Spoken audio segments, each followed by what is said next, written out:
वक्फ board जो मर्जी कानून पार्लियामेंट बनाए।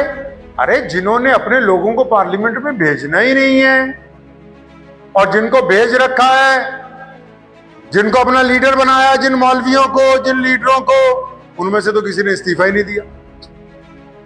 उनमें से तो कोई इस्तीफा दिया ही नहीं किसी ने।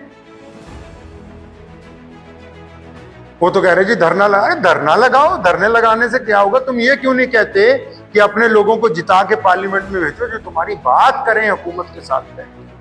फिर कहेंगे जी मौलवी साहब तो उनका तो काम है, मौलवियों के खिलाफ बोलना काम नहीं है। बददियानत लोगों के खिलाफ बोलना हमारी जिम्मेदारी है। जितने सूबों के वक्फ बोर्ड हैं, बताओ किसी मुसलमान को उन्होंने लोन पर पैसे दिए बिना सूद के कि तुम कारोबार कर लो? किसी मुसलमान को घर बना के दिया गरीब को? किसी सूबे में मुसलमानों को अस्पताल बना के दिए, कॉलेज बना के दिए, कोई यूनिवर्सिटियां बनाई हैं? अरबों रुपए की वक्फ की जायदाद खुद खा गए। अब कह रहे जी मुसलमानों को कि तुम धरना लगाओ।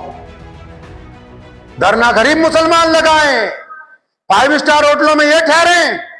पूरे वक्फ एक्ट बिल में सिर्फ एक बात ज्यादती की नजर आई, जिसमें यह कहा हुकूमत ने कि गैर मुस्लिम मेंबरान को भी लेंगे। लेकिन ये जो मुसलमान मेंबरान पार्लियामेंट में मौजूद हैं या वो जमातें जो अपने आप को मुसलमानों का हमदर्द कहती हैं, उनमें जितने मुसलमान एमएलए हैं, चाहे वो आंध्रा के हों, चाहे वो बिहार के हों, चाहे वो अलग अलग सूबे को हो, उनमें से किसी तुम्हारे नुमाइंदे ने अपनी पार्टी से इस्तीफा नहीं दिया।